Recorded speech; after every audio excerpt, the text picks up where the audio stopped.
Hello friends, സാന്ത്വനത്തിലേക്ക് എല്ലാവർക്കും സ്വാഗതം. അങ്ങനെ നമ്മുടെ ബാലൻ കുറച്ച് 10 ലക്ഷം രൂപയുടെ ആ ഒരു സ്വർണം കൊണ്ട് ദേവിയുടെ കയ്യിൽ കൊടുക്കുകയാണ് കേട്ടോ. അപ്പോൾ ദേവിക്ക് അത്ഭുതമാവാണ്. ഇത് എവിടെ നിന്നാണ് ബാലിച്ചാന്ന് ചോദിക്കുമ്പോൾ ഇത് ഞാൻ മോക്ക് വേണ്ടി കൊണ്ടു തന്നതാണ്, നീ സന്തോഷത്തോടെ ഇത് വാങ്ങണമെന്ന് പറയാം കേട്ടോ. എന്നാലും ഇതെനിക്ക് വേണ്ട ബാലിച്ച, ഇത് ബാലിച്ചിൻ്റെ കയ്യിൽ തന്നെ ഇരുന്നോട്ടെ. അത് പറഞ്ഞാൽ പറ്റില്ല, നീ ഇത് വാങ്ങണം.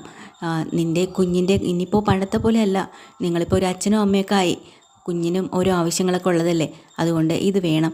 അതിനൊന്നും സമയമായില്ലല്ലോ, ഇപ്പോൾ ഇത്രയും മാസമല്ലേ ആയുള്ളൂ ബാലിച്ചാന്ന് പറയാം. ഒക്കെ ശരി തന്നെ, പക്ഷേ ആനന്ദിൻ്റെ കാര്യം നീ ചിന്തിച്ചോ? അവനെ എന്നും ഇങ്ങനെ മറ്റുള്ളവരുടെ കീഴിൽ ജോലി ചെയ്ത് ജീവിച്ചാൽ മതിയോ? സ്വന്തമായിട്ടൊരു ബിസിനസ്സും കാര്യങ്ങളും അവനും വേണ്ടേ? അതിനൊക്കെ കാശും പണവും ഒക്കെ വേണം. അപ്പോൾ ആ സമയത്ത് എന്തെങ്കിലും കൊണ്ട് പണയം വെക്കണമെങ്കിലും കയ്യിൽ സ്വർണ്ണം ഉണ്ടെങ്കിൽ നല്ലതല്ലേ?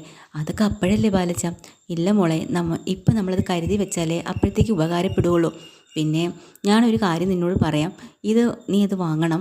പിന്നെ അല്ല, എന്നാൽ പിന്നെ അച്ഛനൊരു കാര്യം ചെയ്യും, ഇത് എൻ്റെ കയ്യിലിരുന്നാൽ ശരിയാവില്ല.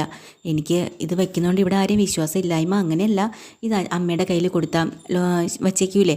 മോളൊരു കാര്യം ചെയ്യും, അമ്മയുടെ ഒന്നും കൊടുക്കണ്ട, നിനക്ക് ഇവിടെ വയ്ക്കാൻ പറ്റിയില്ലെങ്കിൽ ലോക്കറിൽ വെച്ചോ, അതൊന്നും കുഴപ്പമില്ല. ഒരു അക്കൗണ്ട് തുടങ്ങി നമുക്ക് അങ്ങോട്ട് വയ്ക്കാം. പിന്നെ വേറൊരു കാര്യം ഞാൻ നിന്നോട് പറയാം, ഞാൻ ഈ സ്വർണ്ണം നിന്നെ ഏൽപ്പിച്ചത് ഇവിടെ ആരും അറിയരുത്. ആരും അറിയരുതെന്നോ? അപ്പോൾ ആരും അറിയാതെയാണോ അച്ഛനെ നീ കൊണ്ടു തന്നത്? അതെ. അമ്മയോട് പോലും പറഞ്ഞില്ല? ഇല്ല, ഞാൻ ആരോടും പറഞ്ഞിട്ടില്ല, ഞാനും മോളും മാത്രം അറിഞ്ഞാൽ മതി. പിന്നെ വേണമെങ്കിലേ നിനക്ക് ആനന്ദിനോട് പറയാം കേട്ടോ, പക്ഷേ വേറെ ആരോടും നീ ഇത് തുറന്ന് പറഞ്ഞേക്കരുത്. എന്താ അച്ഛാ കാര്യമൊന്നും ചോദിക്കാം? അല്ലെന്നേ, അതിൻ്റെ ആവശ്യമില്ല. പിന്നെ മീനാക്ഷിയും ഇത്രയൊക്കെ അറിയണ്ടേ അച്ഛാ? അവർ പിന്നീട് അറിഞ്ഞാൽ അവർക്ക് ഒരു വിഷമാവില്ലേ? അങ്ങനെയൊന്നും ആവില്ല.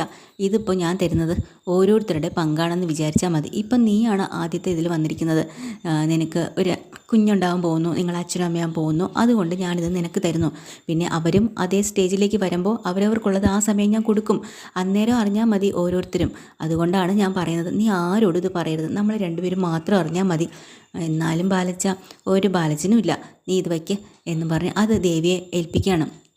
എന്നിട്ട് ബാലൻ ആലോചിക്കുന്നുണ്ട്, ഉദയഭാനു സാറിന് തിരിച്ച് 10 ലക്ഷം കൊടുത്തപ്പോൾ അദ്ദേഹം അത് സ്വീകരിച്ചില്ല.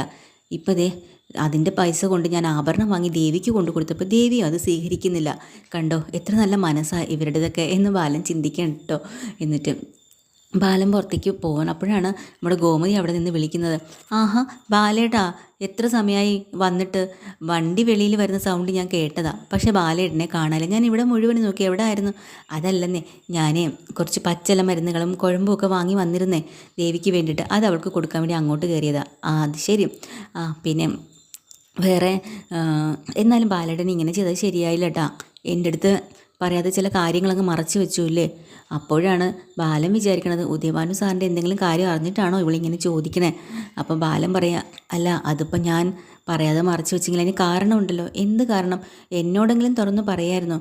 അതല്ല, തുറന്ന് പറഞ്ഞു കഴിഞ്ഞാൽ പിന്നെ എല്ലാവരും അറിഞ്ഞു കഴിഞ്ഞാൽ പിന്നെ അത് ആനന്ദിന് അത് വിഷമാവില്ലേ എന്ന് ബാലൻ ചോദിക്കുമ്പോൾ ഗോമതി പറയണ്ട, ആനന്ദിന് വിഷമാവുന്ന? ആനന്ദ് മാത്രമേ ഇവിടെ ഉള്ളോ? ബാക്കി എല്ലാവർക്കും വിഷമാവില്ലേ? അത് ശരിയാണ്, എല്ലാവർക്കും വിഷമാവും, എന്നാലും കൂടുതലും വിഷമാവുന്ന ആനന്ദിനല്ലേ. എന്തൊക്കെയാ ബാലേട്ടാ ഈ പറയുന്നത്? ദേവി മലയിലേക്ക് ഞാൻ ഇന്ന് പോയിരുന്നു, സ്വാമി പോയിട്ട് പറഞ്ഞ കാര്യങ്ങളാണ് ഞാൻ പറയുന്നത്. രക്ഷപ്പെട്ടു. ഞാനെങ്ങാനും ഇനി അയാളുടെ കാര്യം തുറന്നു പറഞ്ഞിരുന്നെങ്കിൽ ആകെ പെട്ടുപോയേനായിരുന്നു എന്നിങ്ങനെ ബാലൻ വിചാരിക്കണം. എന്താ അവിടെ പോയിട്ട്? അല്ലെന്നേ, അന്ന് നമ്മൾ നടത്തിയ പൂജയില്ലേ, അത് വിജയകരമായിട്ട് പൂർത്തീകരിക്കാൻ പറ്റിയില്ലെന്നാണ് സ്വാമി പോറ്റി പറയുന്നത്. വീട്ടിൽ ദോഷങ്ങളൊന്നും മാറിയിട്ടില്ല, ഇനിയും ഉണ്ടാവും. എനിക്ക് ആകെ ടെൻഷൻ ആവുന്നുണ്ട് ബാലേട്ട. എന്നാലും ബാലേട്ടൻ അത് എന്നോട് മറച്ചു വെച്ചില്ലേ? സ്വാമി പോറ്റി എല്ലാ കാര്യം ബാലേട്ടനോട് തുറന്നു പറഞ്ഞതല്ലേ, എന്നിട്ട് എന്തിനാ എന്നോട് മറച്ചു വെച്ചത്? കൊള്ളാം, മറച്ചു വെച്ചെന്നോ? അങ്ങനെയൊന്നും വിജയകരമായില്ല എന്നൊന്നുമില്ല, ഒക്കെ ശരിയായിട്ടുണ്ട്. ഇല്ല, ഇനി കള്ളം പറയണ്ട, എല്ലാം ഞാൻ അറിഞ്ഞു. എടി, ഞാനല്ലെങ്കിൽ തന്നെ നിന്നോട് തുറന്നു പറഞ്ഞു കഴിഞ്ഞാൽ എന്താവും അവസ്ഥ? അത് കേട്ടിട്ട് ഇനി നീ ടെൻഷൻ അടിച്ച് വല്ല അസുഖവും വരുത്തി വെക്കണം അല്ലേ? എന്നിട്ട് ഇവിടെ പിള്ളേരെ എല്ലാവരും പേടിപ്പിക്കുകയും വേണം, അതുകൊണ്ടാണ് ഞാൻ പറയാത്തത്. പിന്നെ ഇപ്പോൾ അറിഞ്ഞ കാര്യം നീ ഇവിടെ ആരോടെങ്കിലും പറഞ്ഞോ? ഞാൻ പറഞ്ഞു. ആരോട്? മിത്രയോട്. കൊള്ളാം. പിന്നെ വേറെ ആരോട്? മീനാക്ഷിയോടും പറഞ്ഞു.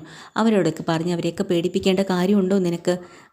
പിന്നെ അവർക്കൊന്നും ഒരു പേടിയില്ല ബാലേട്ടാ, അവർ എന്നെ ധൈര്യം തന്നുകൊണ്ടിരിക്കുക, എന്നിട്ട് എന്നെ കളിയാക്കുക, ഇതൊക്കെ എന്താ വിശ്വാസമെന്നും പറഞ്ഞ്. അപ്പോഴാണ് ബാലൻ പൊട്ടിച്ചിരിക്കുന്നത് കേട്ടോ.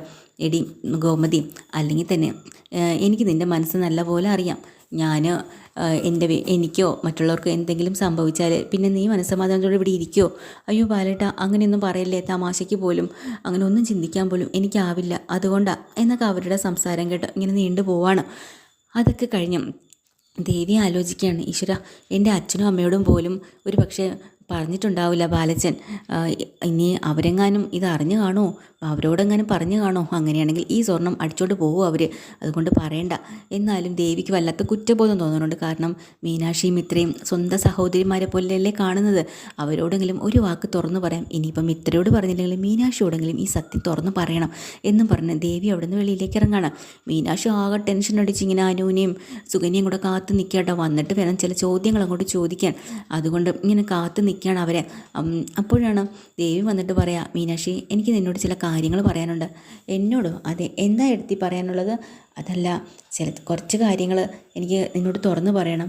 പറഞ്ഞോ, എന്താ? പെട്ടെന്നാണ് ദേവി ഓർക്കണേ, ഈശ്വര ഞാൻ എങ്ങനെയാണ് ഇവരോട് ഈ കാര്യം പറയുക? അച്ഛൻ പ്രത്യേകം പറഞ്ഞു ആരോടും പറയരുതെന്ന്. എന്നിട്ടും ഞാനിതിപ്പോൾ തുറന്നു പറയുകയാണെങ്കിൽ അച്ഛനത് മോശമാവില്ലേ? അപ്പോൾ പറയണോ വേണ്ടേ എന്നും പറഞ്ഞ് നിൽക്കുമ്പോഴത്തേന് മീനാക്ഷി എനിക്കറിയാം ചേച്ചിയുടെ മൈൻഡ് ഇവിടെ അല്ല, വേറെ എവിടെയോ ശ്രദ്ധിച്ചിരിക്കുകയല്ലേ. അല്ലെങ്കിലും എനിക്ക് നന്നായിട്ട് മനസ്സിലാവണുണ്ട് ചേച്ചി എന്താ ആഗ്രഹിച്ചതെന്ന്. എന്താ പറയാൻ ആഗ്രഹിച്ചത്? നീ പറ. മസാല ദോശ വേണോ അല്ലേ? അതിനായിരിക്കും എന്നും പറഞ്ഞ് ദേവിയെ കളിയാക്കുകയാണ് കേട്ടോ. എന്നപ്പോഴാണ് അനുവും സുകന്യയും കൂടെ അങ്ങോട്ട് വരുന്നുണ്ട്. ഏട്ടത്തി ദേ വരുന്നുണ്ട് രണ്ടുപേരും. ഇന്ന് രണ്ടെണ്ണത്തിന് കൈയോടെ പിടിക്കണം എന്നുള്ള വാശിയിൽ വന്നുണ്ട്. എങ്ങനെയുണ്ട്, വലിയ ഷോപ്പിങ്ങൊക്കെ കഴിഞ്ഞിട്ടാണല്ലോ വന്നത്?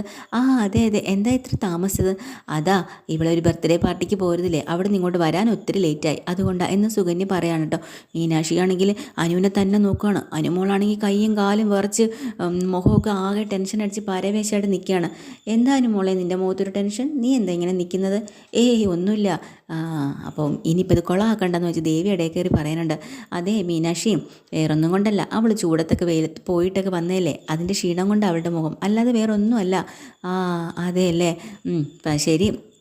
പിന്നെ നിങ്ങൾ മനു ഏത് ബർത്ത്ഡേ ഫംഗ്ഷന് പോയെന്ന് പറഞ്ഞില്ലേ, എന്താ ആ കുട്ടിയുടെ പേര് എന്ന് പെട്ടെന്ന് മീനാക്ഷി എടുത്ത് ചോദിക്കുമ്പോൾ ആകെ പരവേശപ്പെട്ടു പോയി കേട്ടോ രണ്ടുപേരും. കാരണം അന്നേരം സുകന്യം പറഞ്ഞു കൊടുത്ത പേര് മറന്നുപോയി. പിന്നെ പെട്ടെന്ന് തന്നെ അനുമോൾ ഇങ്ങനെ അത് നീ എന്ന് പറഞ്ഞ് ഇങ്ങനെ നിൽക്കുന്നതും അത് നിളാന്ന അവളുടെ കൂട്ടുകാരിയുടെ പേര് എന്ന് സുകന്യ പറയാം കേട്ടോ. അവൾക്കറിയില്ല, സുകന്യ അടുത്തേക്ക് അറിയോ?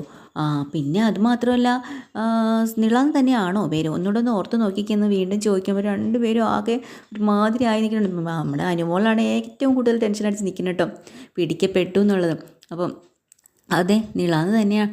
അപ്പോഴാണ് നമ്മുടെ മീനാക്ഷി പറയാം, എന്നാലേ എന്നെ അവിടെ വെച്ച് കണ്ടപ്പോഴേ ഈ പേരല്ല നിങ്ങൾ പറഞ്ഞത്, വേറെ ഒരു പേരാ പറഞ്ഞത്. ആണോ? ഞാൻ അത് എന്നൊക്കെ പറഞ്ഞും കൊണ്ട് അങ്ങോട്ട് ചമ്മി നാറാൻ തുടങ്ങിയിട്ടോ രണ്ടുപേരും കൂടെ. അങ്ങനെ മീനാക്ഷിയുടെ ചോദ്യങ്ങൾ വീണ്ടും ചോദിച്ചുകൊണ്ടേ ഇങ്ങനെ ഇരിക്കുമ്പോൾ അനുമോൾ ആകെ പകച്ച് നിൽക്കുകയാണ്. ഇനി എന്താവും അടുത്ത ചോദ്യം? ഇതൊക്കെയാണ് എപ്പിസോഡിൽ ഡീറ്റെയിൽഡ് എപ്പിസോഡുമായി വീണ്ടും വരാൻ. ചാനൽ ഇഷ്ടമായി ലൈക്ക് ചെയ്യുക, സബ്സ്ക്രൈബ് ചെയ്യുക. താങ്ക്